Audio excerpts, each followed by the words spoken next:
Sa tayo pinadako salita ng ating pong Panginoon. Sa aklat po ng Lucas, kabanatang 10.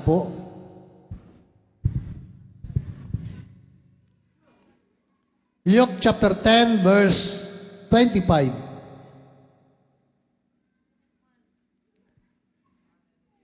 Ganito po ang sabi ng Bible, may eskribang lumapit kay Jesus upang siya'y subukin. Guro, aniya, ano ang dapat kong gawin upang magkamit ng buhay na walang hanggan? Sumagot si Jesus, ano ang nakasulat sa kautusan? Ano ang nababasa mo roon? Hallelujah. Tumugon siya, bigin mo ang Panginoon mong Diyos ng buong puso, ng buong kaluluwa, ng buong lakas, at ng buong pag-iisip. Hallelujah. At ibigin mo ang iyong kapwa gaya ng iyong sarili. Tama ang sagot mo, wika ni Jesus. Gawin mo iyan at mabubuhay ka. Hallelujah. Gawin mo iyan at mabubuhay ka. Sa hangad ng eskriba na hindi na huwag siyang lumabas na kahiya-hiya, tinanong niya uli sa Jesus, sino naman ang aking kapwa? Sumagot si Jesus, may isang taong naglalakbay mula sa Jerusalem patungong Jericho. Hinarang siya ng mga tulisan, kinuha pati damit sa katawan, binugbog at halos patay na ng iwan. Nagkataong dumaan doon ang isang saserdote at pagkakita sa taong nakahandusay, siya'y lumihis at nagpatuloy ng kanyang lakad. Dumaan din ang isang Levita, ngunit tumingin lamang tiningnan lamang niya ito at nagpatuloy sa kanyang lakad. Ngunit may isang Samaritanong naglalakbay na naparaan doon, nakita niya ang hinarang at siya'y nahabag. Lumapit siya, binusa ng langis at alak ang mga sugat nito at tinalian, saka isinakay ng ang tao sa kanyang sinasakyang hayop. Dinala sa bahay panuluyan at inalagaan doon. Kinabukasan, dumukot siya ng 2 denaryo, ibinigay sa may-ari ng bahay panuluyan at sinabi, alagaan mo siya at kung magkano man ang kakulangan niyan, babayaran ko sa aking pagbabalik. Sino ngayon sa palagay mo ang nagpakita ng kanyang pakikipagkapwa sa taong hinarang ng mga tulisan? Tanong ni Jesus, ang nagpakita ng habag sa kanya. Tugon ng eskriba, sinabi sa kanya ni Jesus, humayo ka't gayon din ang gawin mo. Hallelujah!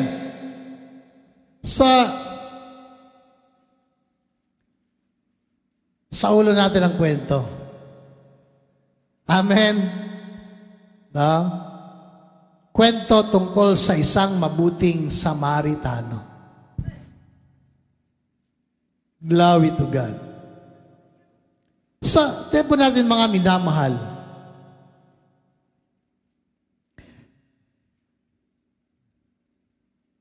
paano nga ba? Yan ang tanong. Paano magkamit o magkaroon ng buhay na walang hanggan? Glory, glory to God. So, mahalaga ang bagay nito. Ating pong paksa is assurance or katiyakan sa tinatawag na buhay na walang hanggan. Assurance to the eternal life.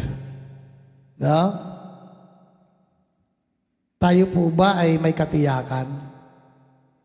May kasiguruhan ba tayo na pagdating ng panahon, yung pangako ni Lord na eternal life ay makamta natin? Hallelujah! Sa papaanong paraan? Siyempre, kailangan natin magpatuloy. Amen. Diba? Kailangan natin magpatuloy. Kasi nga, tama ang sabi ng Bible, ang magpapatuloy hanggang sa wakas, siya lang maliligtas. Ibig sabihin, pag naligtas ka, dahil patuloy ka, may buhay ka na walang hanggan. Tama po ba? Diba? So, ang eternal life, ito ay mangyayari sa atin pagka tayo ay nandun na sa piling ni Lord. Hallelujah! So yung buhay natin ngayon, yun ay buhay na pansamantala lamang. Yan yung buhay na may hangganan, may katapusan, may limitasyon. Yung buhay na mayroon tayo, yan ay may hangganan kung kailan tayo itinakda ng Panginoon. Kung kailan yung katapusan natin. Hallelujah. Kasi yan ang buhay natin sa lupa. Amen. Yung buhay nating taglay, kapatid mga minamahal, ay buhay na pansamantala.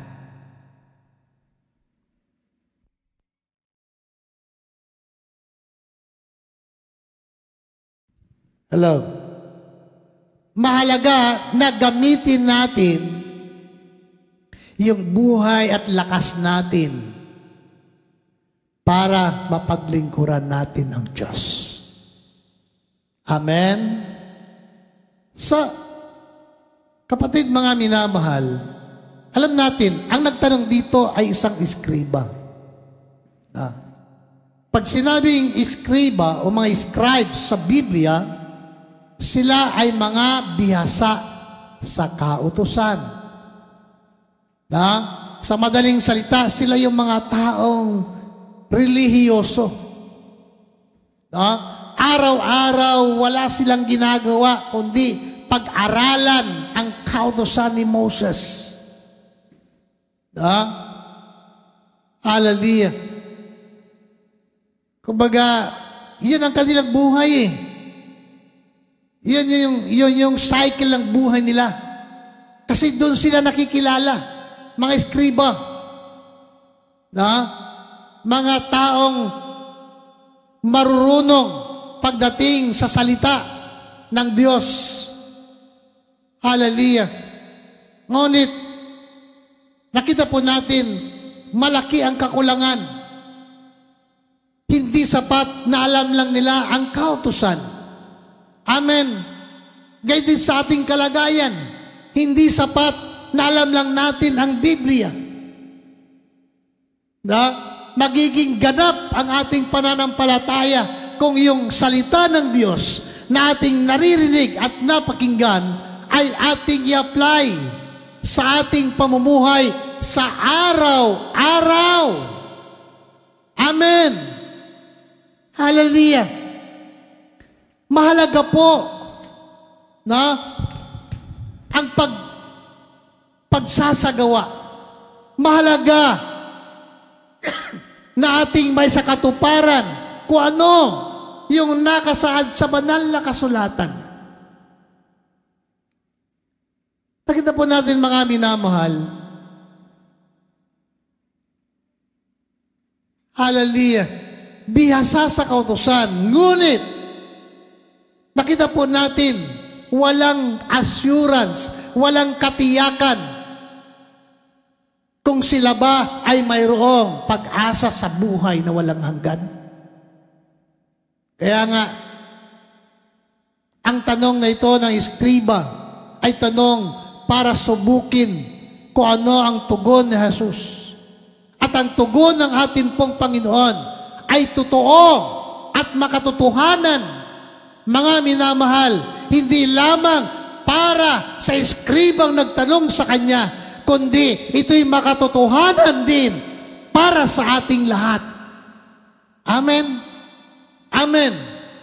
Na ito ang tama na dapat gawin ng tao sapagkat mismo mula sa labi ng atin pong Panginoon, yun ang narapat na gawin ng isang tao para magkaroon ng katiyakan sa buhay na walang hanggan. Di ba lahat tayo? Tanda natin mga minamahal. Ang everlasting life ay pinakamagandang pangako ng Diyos para sa kanyang mga anak. Kasi dalawa lang yan eh.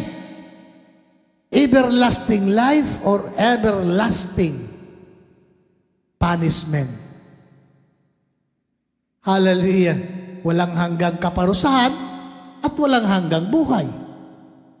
Kaya nga, mamili tayo. Amen. Anong pipiliin natin? At tingin ko naman, ayaw nating maparusahan. Lord, saka na lang. Huwag muna ngayon eh. Diba? Alam niyo mga minamahal, ang pagpipili hindi bukas. Hindi sunod na linggo, hindi sunod na buwan at taon. Kailangan ngayon palang mamili tayo. At kung ano yung napili natin, pagsikapan natin na may tuwid at mabago yung ating pamumuhay. Batay sa salita ng atin pong Panginoon. Hallelujah. Kaya nga, ang sabi ng iskriba sa atin pong Panginoon, Guro, ano ang dapat kong gawin para magkaroon ng buhay na walang hanggan? Maliwanag po ang tanong, mga kapatid. Ano ang dapat kong gawin? Kaya nga dapat may ginagawa tayo. Amen? Hindi tayo magkakaroon ng buhay na walang hanggan kung hanggat wala tayong ginagawa. Kasi doon sa ginagawa natin, may kita at maliwanag na mayroon kang pananampalataya na isang araw, pagdating ng panahon, ay makakamtan natin yung pangako ni Lord na buhay na walang hanggan. Diba? Yung pananampalataya mo, may kita sa kung ano ang ginagawa natin. Hallelujah. Kaya nga, malaki ang kaugnayan ng ating gawa, ng ating pamumuhay sa ating magandang kinabukasan pagdating ng panahon. Sa ngayon, maaari hindi natin masyadong binibigyan ng atensyon, hindi natin siniseryoso. Bakit hindi pa nangyayari? Pero tandaan natin mga minamahal, pagdating ng panahon, walang second chance. Pag namatay ang tao, wala na tayong pagkakataon. Tapos na ang lahat. Tama ba? Kahit ano pang pagbabago ang gawin natin, hindi natin magawa. Kasi nga, pag ang tao ay dumating na sa panahon ng kamatayan, yun yung panahon na tayo'y haharap sa hukuman ng ating pong Panginoon. Glory, glory to God. Kaya sabi ng Biblia, no, ano ang dapat kong gawin upang magkamit ng buhay na walang hanggan? Sumagot si Jesus, ano ang nakasulat sa kautusan? Ano ang nababasa mo roon? Ano ang nakasulat? Ano ang nababasa? Ano ang nababasa? Mahalaga po ang pagbabasa. Amen? No? Ay kung sinabi ng ating Panginoon at yun ang tugon niya sa eskriba, alam naman ni Lord, alam naman ni Jesus na mga eskriba talagang wide reader sila. Lagi sila nagbabasa. No? Kaya nga, eksperto sila pagdating sa kautusan kasi nga, sa ulo na nila, binabasa nila. Wala silang ginagawa araw-araw, kundi basahin ang kautusan para ma-master nila. Hallelujah. Kaya nga mga minamahal, ang sabi ni Lord sa kanya, ano ang nakasulat doon? Ano ang nababasa nyo? Hallelujah. O diba? Kagad-agad, tumugon ang eskriba. Hallelujah. Na siya mismo ang nagbigay ng kasagutan sa kanyang mga katanungan. Hallelujah. Kapatid, mga minamahal, nakita po natin ang tugon, tumugon siya.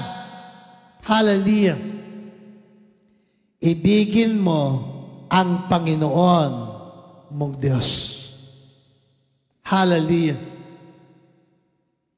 Ano po?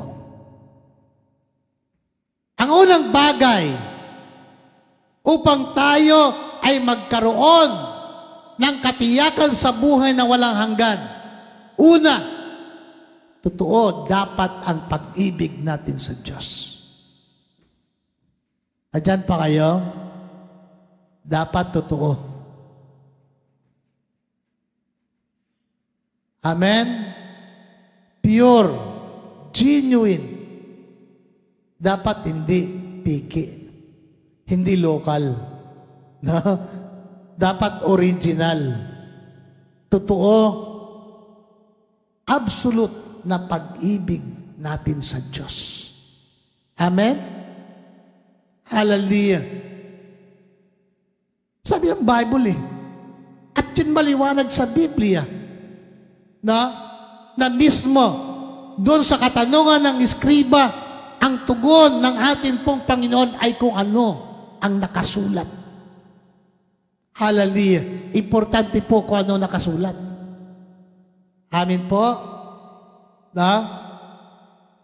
Kaya mahalaga ang salita ng Diyos. Mahalaga ang Biblia sapagkat ito ay isinulat para makita natin at magkaroon tayo ng batayan sa ating paglilingkod at sa ating pamumuhay. Walang iba kundi ang salita ng Diyos. Higit sa ano pa bang mga bagay sa mundong ito, mga minamahal, dapat pangunahin sa buhay ng tao ay ang kanyang pag-ibig sa Diyos. Bakit? Mahirap sa buhay ng isang taong wala ang Diyos. Amen po ba? Amen? Pag wala si Kristo sa buhay natin, napakahirap. Hallelujah. Kaya nga, mismo ang eskribang nagsabi, ayon sa kanyang nabasa at nababasa sa kautusan, ibigin mo ang Panginoon mong Diyos. Hallelujah.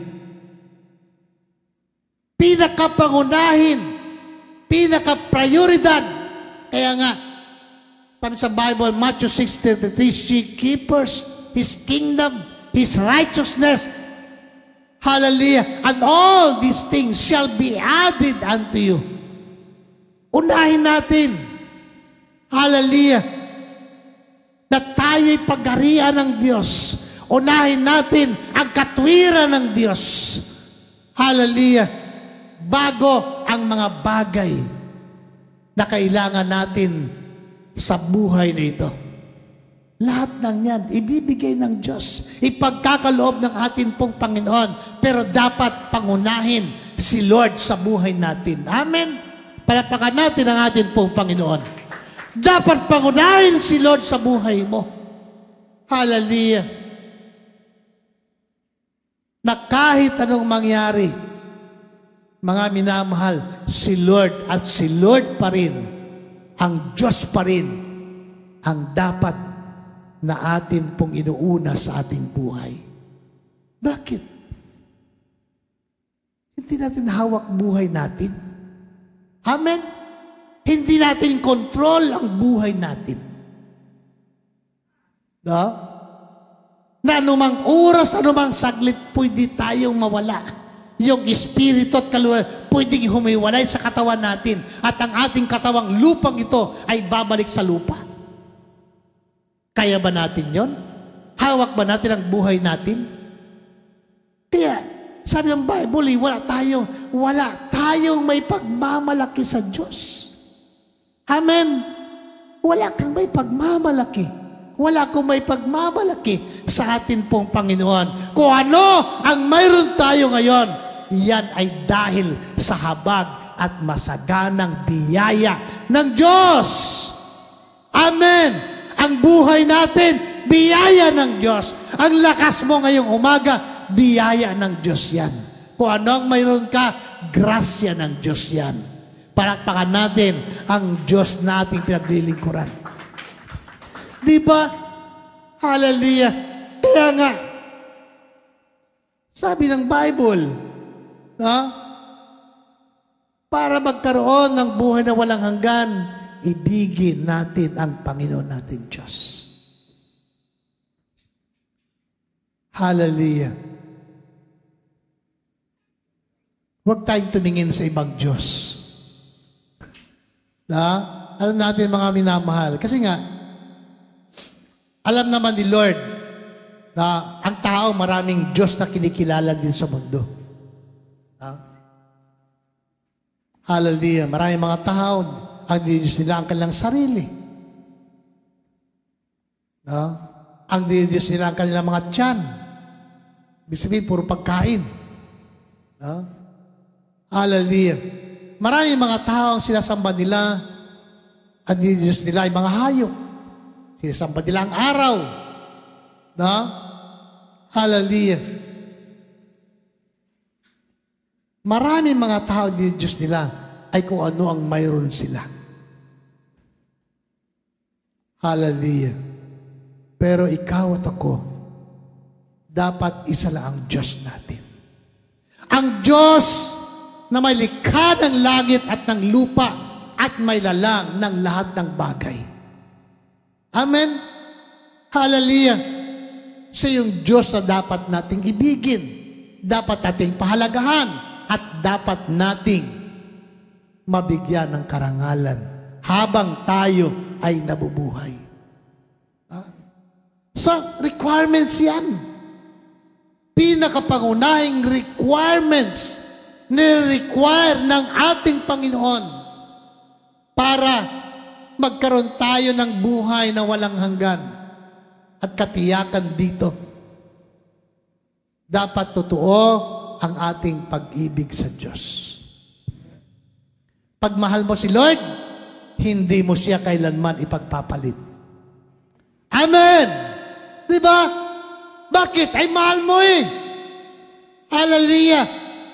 At kailanman, hindi mo siya ipagpapalit kahit kanino pa man at ano pa man, kapatid mga minamahal. Kasi nga, totoo ang iyong pag-ibig sa Diyos. Hallelujah! Hindi mo siya ipagpapalit. Kaya nga, ano po, ang nakapaloob sa ating pagmamahal sa Diyos at pag-ibig sa Kanya. Ang sabi ng Biblia, dapat buong,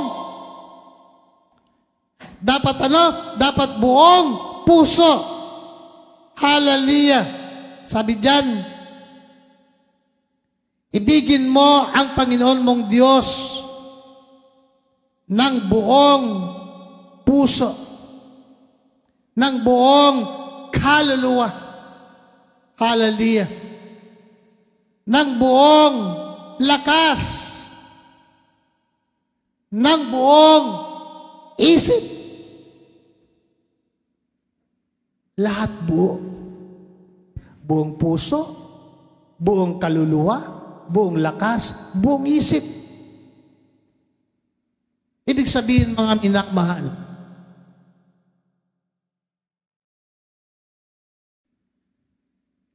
kailangan yung buo nating pagkatao. No? Mga minamahal, buo nating ipinagkakatiwala sa ating Panginoon. Amen? Buong puso, buong puso, buong isip, buong lakas, buong kaluluwa. Ha? Hallelujah. At yan ang kailangan ng Diyos. Yung buong pagkatao natin. Amen. Kaya nga paglilingkod, hindi pwede kalahati lang. Andiyan pa kayo? Na? Hindi pwedeng kalahati lang. Hallelujah. Na ngayon, mga minamahal, nandito tayo. Mamaya, iba naman ulit tayo. Kapatid, kailangan talaga nating pumili. Kasi nga, sa ating kalagayan sa mundong ito, kapatid, mga minamahal, ang kalagayan ng tao para tayong dumadaan sa tinatawag na the Valley of Decision. Hallelujah. Dalawang bundok magkabila. Mamili ka, saan ka dadaan? Saan ka pupunta?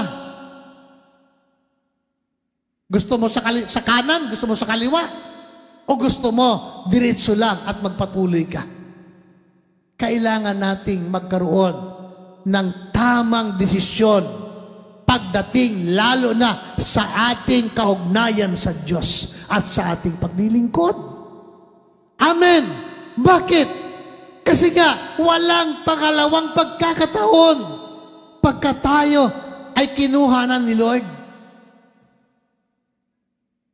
Hindi pwede, ay Lord, sandali lang. Hallelujah. No? Sandali lang. Papalad ka kung pagbibigyan ka ni Lord. Napakapalad mo kung pagbibigyan ka ng Diyos. At makapagsisi ka pa. Makapagsisi pa tayo sa lahat ng ating mga kakulangan sa Diyos. Ay kung hindi, isipin po natin mga minamahal. No? Nalala niyo yung plane crash na nangyari sa India.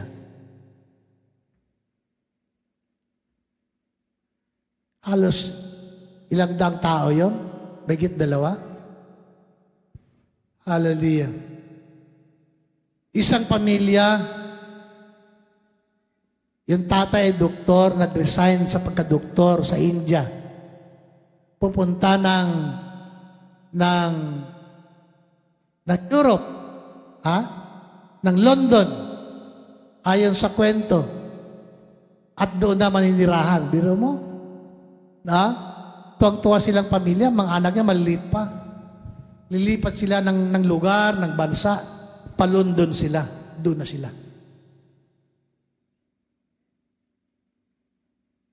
Diba? Nag-selfie pa sa aeroplano. Nakangiti sila pamilya. Ay, ikaw ba naman? Makapunta ng London. Hindi yung London dito. Totoong London talaga. Diba? Sa isang idlap lang, pag take off ng aeroplano, hindi nagtagal eh. Bumagsak ang aeroplano. Patay. Diba? Yan na pala yung huling sama-sama nila ng isang pamilya. Ah?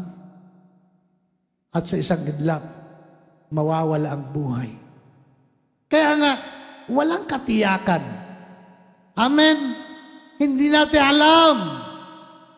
Ang mahalaga, mga minamahal, ngayon pa lang, habang ikaw ay humihinga, habang tayo'y malakas, habang tayo'y buhay, tayo po ay mayroong tamang desisyon na dapat gawin sa ating buhay. Hindi ibang tao, hindi pamilya mo, hindi asawa mo, hindi anak mo ang magdidesisyon sa iyong walang hanggang buhay, kundi ikaw mismo. Amen. Ikaw mismo ang magdi-decide yan. Mamili tayo, kapatid, mga minamahal. Pero pinakapangunahin na dapat nating gawin sa ating buhay, ibigin natin ang ating Panginoong Diyos ng buong puso, buong lakas, buong kaluluwa, at buong isip. Amen. Hallelujah. Ano pa? May nakalimutan ba ang eskriba? Wala. Sabi niya, pangalawa, ibigin mo ang iyong kapwa gaya ng iyong sarili.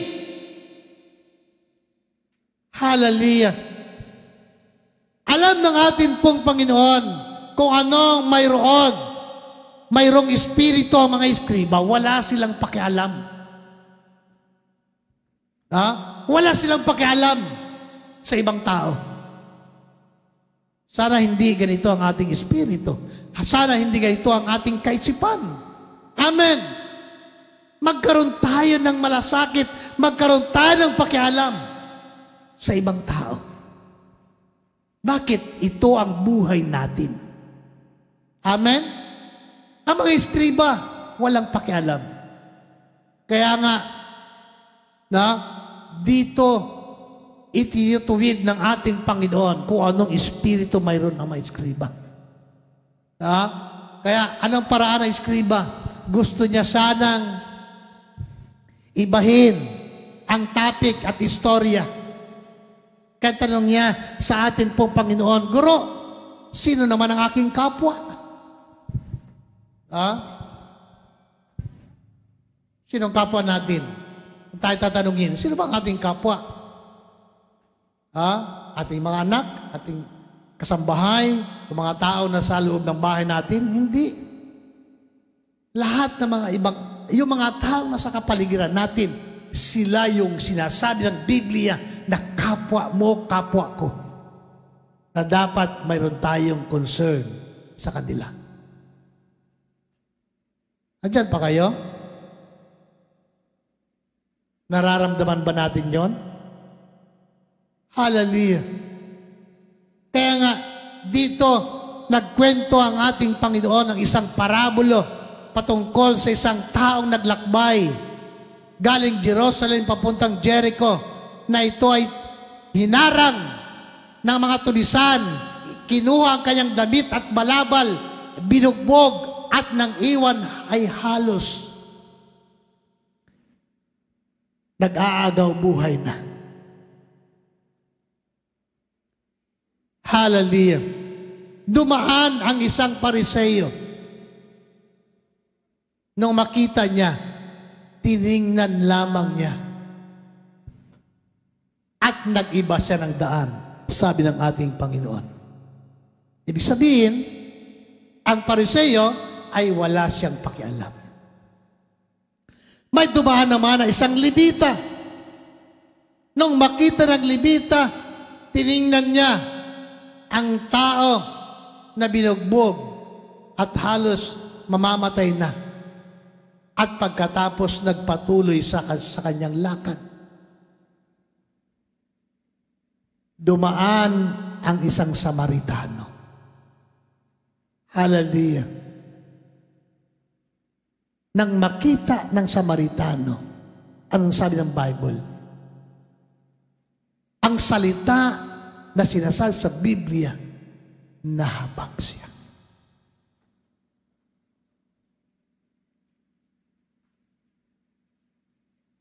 na habag. At dapat ito ang ating ipanalangin sa Diyos. Lagyan ng Diyos ang puso natin ng kahabagan. Amen? Kahabagan. Yung makadama tayo ng habag. Bagamat sa ating panahon, mahirap magtiwala sa tao.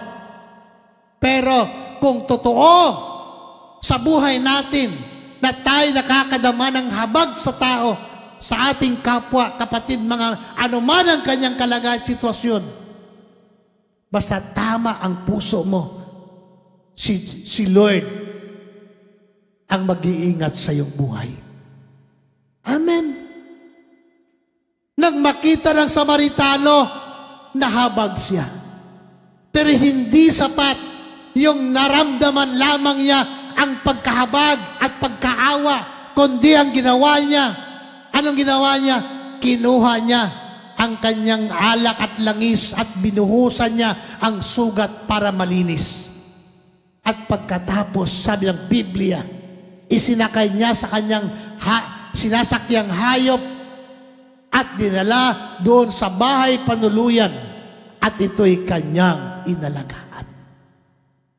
Isipin po natin, mga minamahal, na yun yung tunay na pagkahabag. Kasi nga, sabi ng Biblia, ibigin mo ang iyong kapwa gaya ng iyong sarili. Diba? Yung sarili natin, ayaw na ayaw natin na mahirapan, ayaw na ayaw natin na magutuman. Kaya ang ginagawa natin, inalagahan natin. Diba? Nililinis natin, naliligo tayo, dinadamtan natin ang ating sarili. Lahat ng mga bagay na gusto natin mangyari sa sarili, ginagawa natin. Kasi nga, sarili mo yan. Diba? Sino bagang napupuot sa sarili na niya? Bakit ako ganito? Bakit ako ganyan? Ha? Ano ba dito? Galit na galit sa sarili niya? Hallelujah. Sarili mo na yan.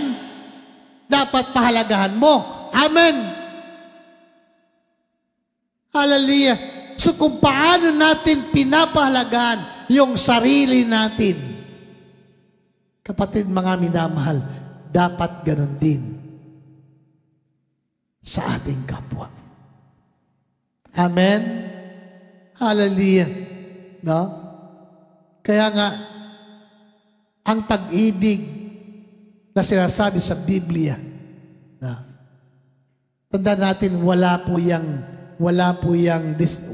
hangganan, wala po yang barriers, walang dapat magiging hadlang, walang boundary. Amen? Hallelujah. Diba? Totoo, madali na ibigin ang Diyos. Madali sabihin na mahal natin ang Panginoon.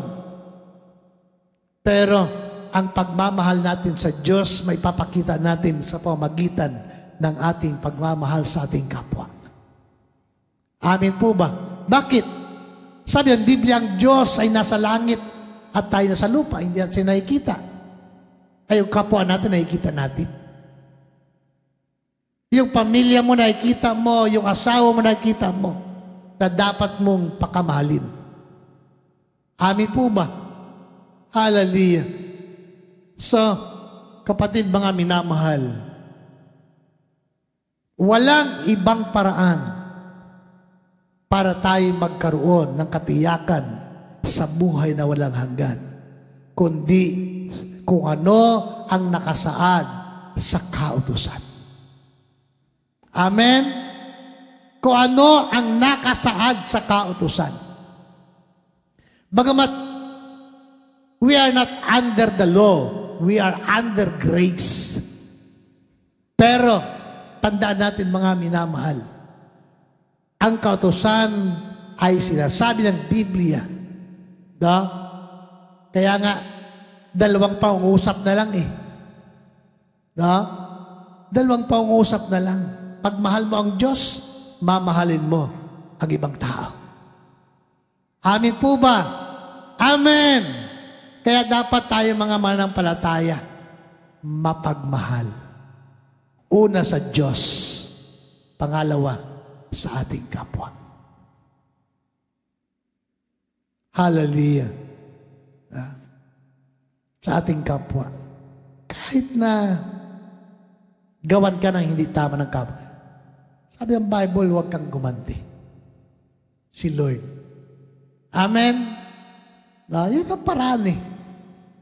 May pakita natin, no? Kung ano ang pagmamahal ng Diyos na ating nadarama, kinakailangan makita sa atin na pinapahalaga natin ang ibang tao. Glory, glory to God. Pasamantala tayo po'y magtatapos ngayon po umaga. Sige po.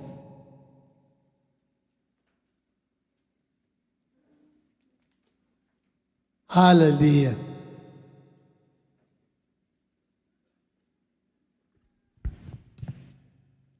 Tayo pong lahat ay tumayo.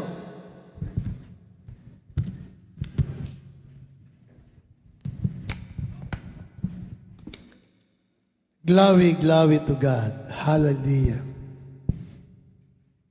Atin pong pasalamatan, awitan ng atin pong Panginoon. Hallelujah. Awitin natin siyang awit. Father in heaven, how we love you.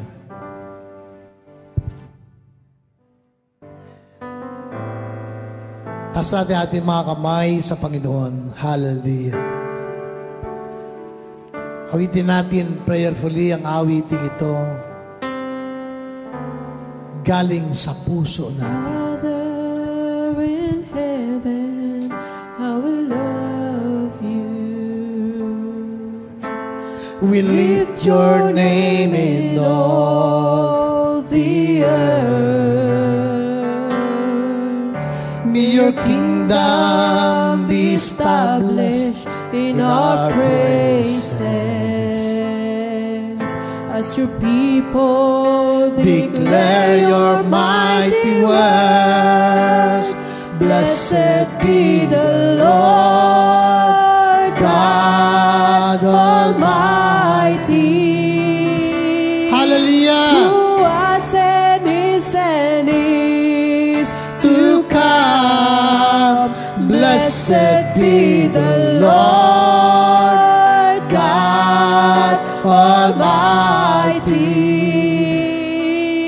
who reigns forevermore. Minsan pa, Father in heaven, Father in heaven, how we love you.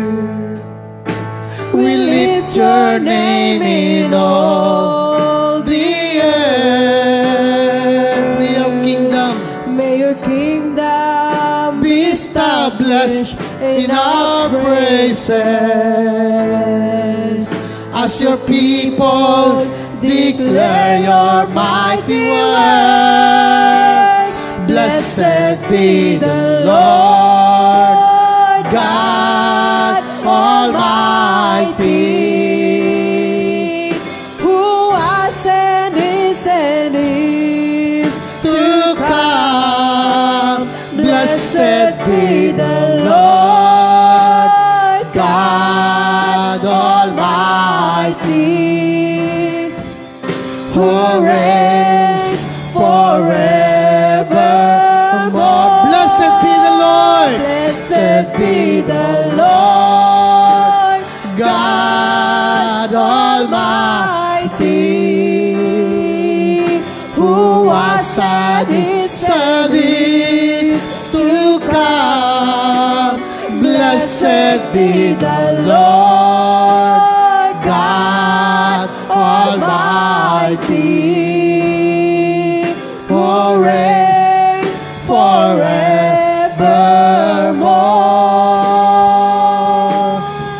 Who reigns forevermore. who reigns Forevermore.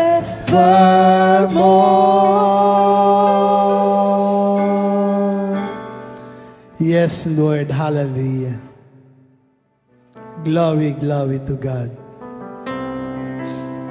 Yes, Father God. Ngayon pong umaga, Panginoon, patuloy na amin pong inilalapit sa inyo ang aming kalagayan, ang aming buhay. Hallelujah. Lord, salamat sa iyo po mga salita. Salamat, Panginoon, sa patuloy na pagpapaalala sa bawat isa sa amin. Totoo, Panginoon, hindi madali na kami ay magkamit ng buhay na walang hanggan. Kailangan magkaroon kami ng tamang desisyon sa aming buhay. Tamang pagpili na aming mamahalin, hallelujah, bilang iyong mga anak. Dakilang Diyos, ngayon po umaga, tiyataas ko po, Panginoon, ang aming po mga kapatiran.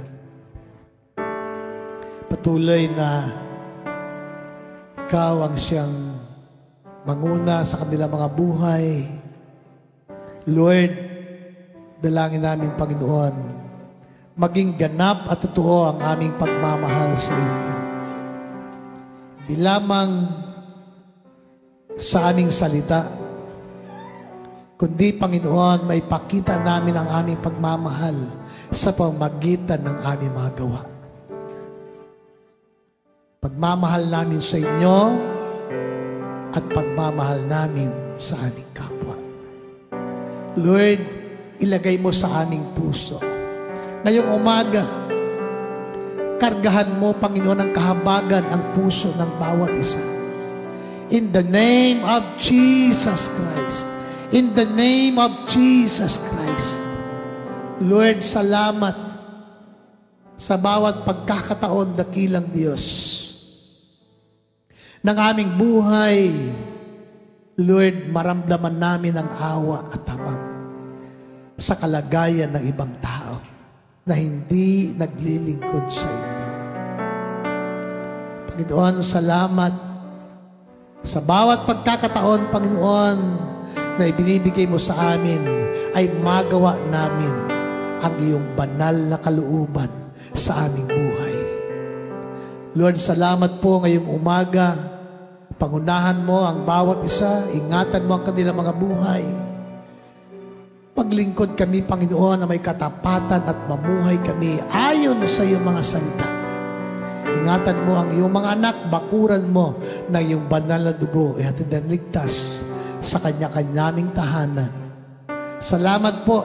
Ang papuri at pasasalamat ay aming binabalik sa inyo ngayong umaga. Ang lahat ng mga anak ng Diyos ay magsabi ng Amen. Praise the Lord. Magandang tanghali po. God bless you. Hallelujah. Amen.